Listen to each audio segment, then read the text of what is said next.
Hello दोस्तों, मैं अमित कुमार सिंह आपका अमित सिविल सर्विसेज एकेडमी में एक बार फिर से स्वागत करता हूं। दोस्तों, आज हम लोग मध्यकालीन भारत के इतिहास का जो मुगल कालीन जो मेरा चल रहा है। दोस्तों, मैंने अकबर के बारे में बताया, जहांगीर, शाहजहां, हुमायूं, हम लोगों ने औरंगजेब के बारे में पढ़ा और उसके साथ साथ हमने मुगल कालीन प्रशासन के बारे में भी आपको बताया।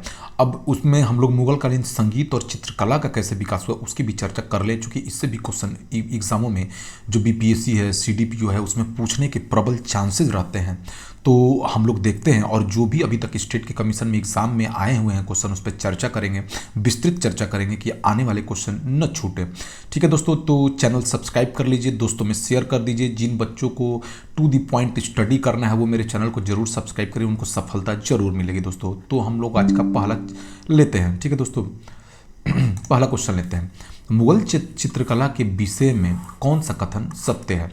देखिए, मुगल चित्रकारों में संबंधित चित्रों का अंकन किया गया है। लगभग सभी का युद्ध दृश्यों का चित्रण किया गया है। जो चित्रकला मुगल कालीन जो चित्रकला विकसित हुई उसमें युद्ध दृश्यों का भी वर्णन किया गया है, पशु पक्षी और प्राकृतिक दृश्यों का भी वर्णन किया गया है और दरबारी चित्रण भी है। ठीक है, तो इन सभी का संगम है। ठीक है ना, जो मुगल चित्रकला है उसमें युद्ध दृश्यों को भी दिखाया गया है, पशु पक्षी, प्राकृतिक दृश्य और दरबारी चित्रण, लगभग सभी दृश्यों को उकेरित किया गया है इसमें। ठीक है, याद रखिए। तो अच्छा क्वेश्चन है, पूछ सकता है एग्जामों में। देखिए, यूपीपीएससी में पूछा भी हुआ है। चित्रकला की मुगल शैली का प्रारंभ हुआ किस शाहजहां, किस मुगल राजा के काल में हुआ? ठीक है ना, किस मुगल? तो देखते हैं। देखिए, चित्रकला के क्षेत्र में मुगल शैली का प्रारंभ जो हुआ चित्रकला के क्षेत्र में, ठीक है, चित्रकला के क्षेत्र में जो मुगल शैली प्रारंभ हुई वो हुमायूं के शासनकाल में। आप हुमायूं के बारे में जानते हैं। हुमायूं जो है यह हुमायूं अकबर के पिता थे, बाबर का पुत्र था। ठीक है ना, हुमायूं क्या था? बाबर का पुत्र था। ठीक है, और हुमायूं का बेटा का क्या नाम था? अकबर। ठीक है, तो आप ध्यान रखिए यहां से। ठीक है, मुगल चित्रकला की नींव हुमायूं के शासनकाल में ही पड़ी। अपने फारस एवं अफगानिस्तान में निर्वासन काल के दौरान उसने मीर सैयद अली और अब्बुल समक इसके समय में दो चित्रकार थे हुमायूं के। देखिए, समय में कौन कौन से? एक थे मीर सैयद अली। ठीक है ना, ये भी पूछ सकता है कि ये किस समय के चित्रकार थे। मीर सैयद अली और कौन थे? एक अब्दुस समद। कौन थे? अब्दुस समद। ठीक है, ये दोनों थे, दो पारसी चित्रकार थे। ये क्या थे? पारसी चित्रकार थे जो हुमायूं के शासनकाल में रहे हैं। ठीक है, तो इन्हीं दोनों के द्वारा मुगल जो चित्रकला है उसकी शुरुआत हुई। उन्होंने मिलकर एक उन्नत कला संगठन की स्थापना भी की थी। तो हुमायूं के शासनकाल में चित्रकला की शुरुआत हुई। दोस्तों, आगे चलते हैं हम लोग। चित्रकला की मुगल कलम भारतीय लघु चित्रकला की रीढ़ है। निम्नलिखित में से किस कलम पर मुगल चित्रकला का प्रभाव नहीं पड़ा है? देखिए, मुगल चित्रकला में पहाड़ी, राजस्थानी तथा कांगड़ा चित्रकला को प्रभावित किया था। ठीक है ना, इन तीनों से मिलजुल खाता था। पहाड़ियों से भी राजस्थानी चित्रकला और कांगड़ा जो हिमाचली हो गया, ये कांगड़ा हिमाचल में है तो हिमाचली चित्रशैली हो गई। पहाड़ी चित्रशैली भी और राजस्थानी चित्रशैली से इसका था, किंतु काली घाट पर इसका प्रभाव नहीं पड़ा था। ठीक है, याद रखिए।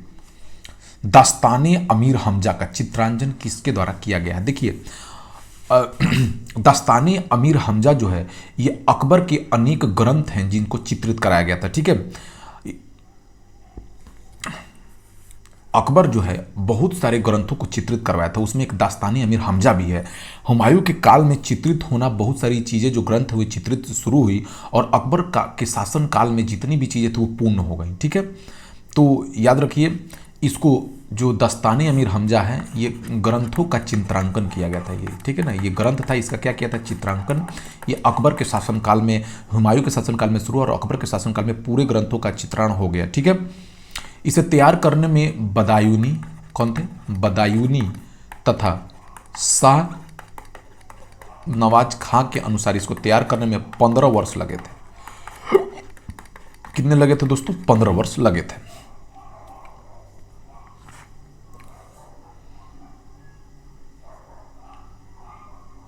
इस ग्रंथ में जो है दोस्तों, दस्ताने अमीर हमजा में किसके चित्रण है?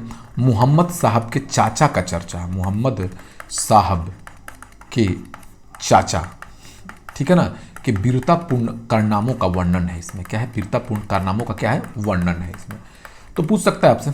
ठीक है, तो दास्ताने अमीर हमजा का चित्रांकन किसने किया? तो यहाँ पे क्वेश्चन आया दोस्तों, तो आंसर क्या हो जाएगा, अगर आंसर की बात की जाए तो देखिए इसका आंसर हो जाएगा अब्दुस समद, ठीक है ना। शुरुआत बदाऊनी तथा शाहनवाज खान ने शुरू किया और इसको देखिए सैयद, मैंने बताया कि जितने भी चित्रांकन किए हैं वो दो ही लोगों ने, मीर सैयद अली और अब्दुस समद की देखरेख में ही हुआ था। तो अब्दुस समद ही यहाँ पे ज़्यादा ऑप्शन हो जाएगा।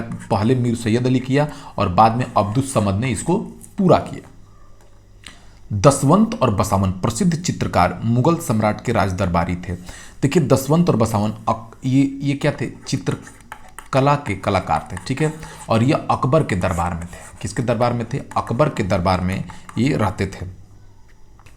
दसवंत जो है एक कहार का बेटा था। दसवंत क्या था, एक कहार का बेटा था, ठीक है। अकबर इससे इतना प्रभावित हुआ था कि उसने अपने समय के अग्रणी चित्रकार इसको बनने में सहयोग किया, ठीक है। दसवंत एक कहार का बेटा था लेकिन अकबर इससे बहुत प्रभावित था। इसको जो है इसने अच्छा चित्रकार बनने में प्रेरणा दी और इसका सहयोग किया, ठीक है। बाद में देखिए दसवंत जो है मानसिक रूप से विक्षिप्त हो गया और इसने आत्महत्या कर लिया, ठीक है। तो दसवंत अकबर के शासनकाल में बहुत सारे थे, थोड़ा आप नाम जान लीजिए। दसवंत था, वसावन था, ठीक है, केशवलाल था, कोई भी पूछ सकता है, ठीक है। मुकुंद था, केशवलाल, मुकुंद, मिस्किन फारूक, माधु, जगन महेश, बहुत सारे कलाकार थे अकबर के दरबार में, ठीक है। निम्न में कौन जहांगीरी चित्रकार थे, नीचे दिए गए जहांगीर के चित्रकारों का इसमें बात बताना है दोस्तों। तो देखिए अबुल हसन और अकारिजा जहांगीर के शासनकाल में ये थे, ठीक है। अब्दुस समद और मीर सैयद अली आप जानते हैं हुमायूं और अकबर के शासनकाल में रहते। ये दोनों किसके शासनकाल में, हुमायूं तथा अकबर के शासनकाल में ये लोगों ने किया है काम, ठीक है, याद रखिए। इन्होंने दास्तान अमीर हमजा भी इन्होंने अब्दुस समद और मीर सैयद अली ने बनाया है, आप जानते हैं। तो जहांगीर के शासनकाल के ये थे, ठीक है।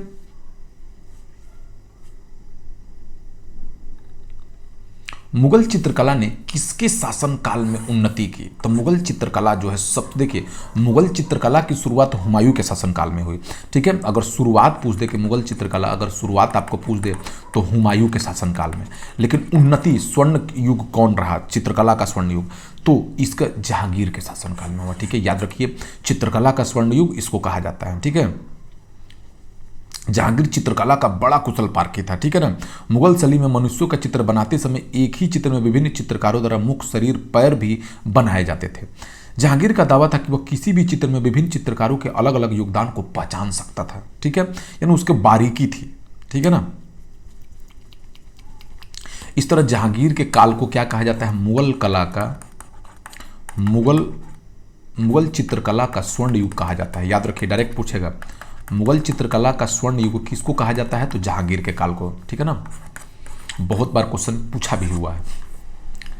जहांगीर ने मुख्यतः निम्न में से किस कला को संरक्षण दिया, तो चित्रकला को संरक्षण दिया। किसने किसको दिया दोस्तों, चित्रकला को, याद रखिए।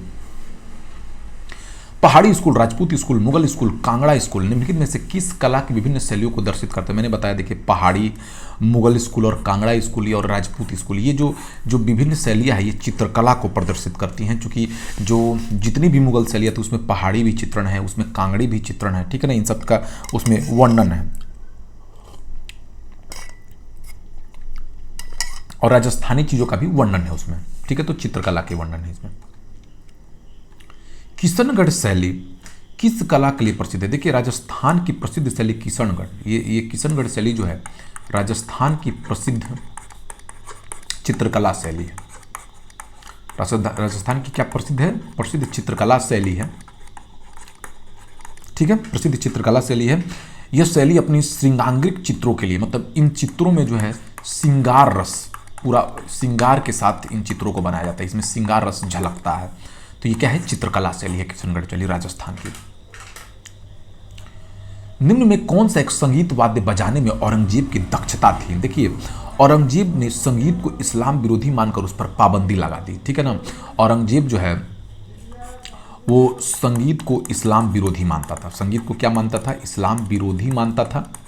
और उसने इस पर क्या लगा दी थी, पाबंदी लगा दी थी। ध्यान दीजिए, क्या लगा दिया था, इस पर पाबंदी लगा दिया था। परंतु उसी काल में फारसी भाषा में भारतीय शास्त्रीय संगीत पर सर्वाधिक पुस्तकें लिखे गए। ठीक है, औरंगजेब संगीत विरोधी होने के बावजूद भी स्वयं एक कुशल वीणा वादक था। ठीक है ना, याद रखिए ये क्या था, एक कुशल वीणा वादक था। ये घोर विरोधी था संगीत का। ठीक है, प्रातः काल में गाया जाने वाला राग कौन है? तोड़ी राग जो है प्रातः कालीन गाया जाने वाला राग है। राज दरबारों में भाटों एवं चारणों द्वारा यह गाया जाता था। ठीक है ना, ये राज दरबार में भाटों तथा चारणों द्वारा गाया जाता था। भाटों तथा चारणों द्वारा क्या किया जाता था, गाया जाता था। ठीक है, ध्यान रख लीजिए, इंपॉर्टेंट क्वेश्चन है, एग्जामों में पूछने के प्रबल चांसेज है ये सब। देखिए ये है तानसेन। ठीक है, तानसेन, बैजू बावरा, गोपाल नायक जैसे संगीतज्ञों ने स्वामी हरिदास से प्रशिक्षण प्राप्त किया था। स्वामी हरिदास के अनुयायियों ने कितने संगीत अर्चना केंद्र स्थापित किए थे? तो इन्होंने लगभग 5 संगीत अर्चना केंद्र स्थापित किए थे। ठीक है, अकबर के शासनकाल में ध्रुपद गायकों में कौन कौन से सम्मिलित थे? देखिए अकबर के शासनकाल के दौरान तानसेन, स्वामी हरिदास प्रमुख ध्रुपद गायक थे। कौन कौन थे? तानसेन और कौन थे? हरिदास, ये लोग ध्रुपद गायक थे। ठीक है, बिलास खां जो थे ये जहांगीर के दरबार के संगीतज्ञ थे। ठीक है,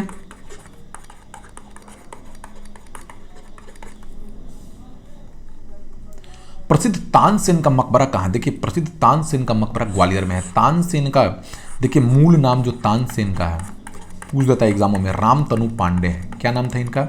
रामतनु पांडे। ठीक है,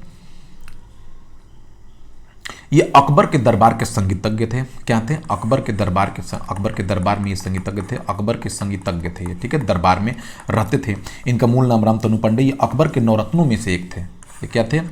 अकबर के नवरत्नों में से एक थे। ठीक है ना, अकबर के नवरत्नों में से एक थे।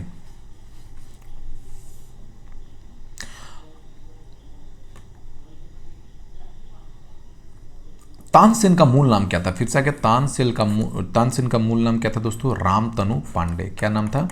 रामतनु पांडे। याद रखिए, क्वेश्चन पूछा जा सकता है एग्जामों में। निम्नलिखित में से किस मुगल शासक ने लाला कलावंत से हिंदू संगीत की शिक्षा ली? तो हिंदू संगीत की शिक्षा जो है अकबर से ली थी। ठीक है ना, किस मुगल शासक ने लाला कलावंत से हिंदू संगीत की शिक्षा ली? तो अकबर। ठीक है, अकबर जो थे नगाड़ा बजाने में प्रवीण थे। क्या थे? नगाड़ा बजाने में क्या थे? ये प्रवीण थे। याद रखिए। तो दोस्तों ये रहा बहुत ही इंपॉर्टेंट वीडियो, इससे क्वेश्चन बनेंगे ही बनेंगे। अब वीडियो को देखिए पूरा, 1-2 बार रिवीजन करिए, आपको इंटरेस्टिंग लगेगा। Thank you for watching my video.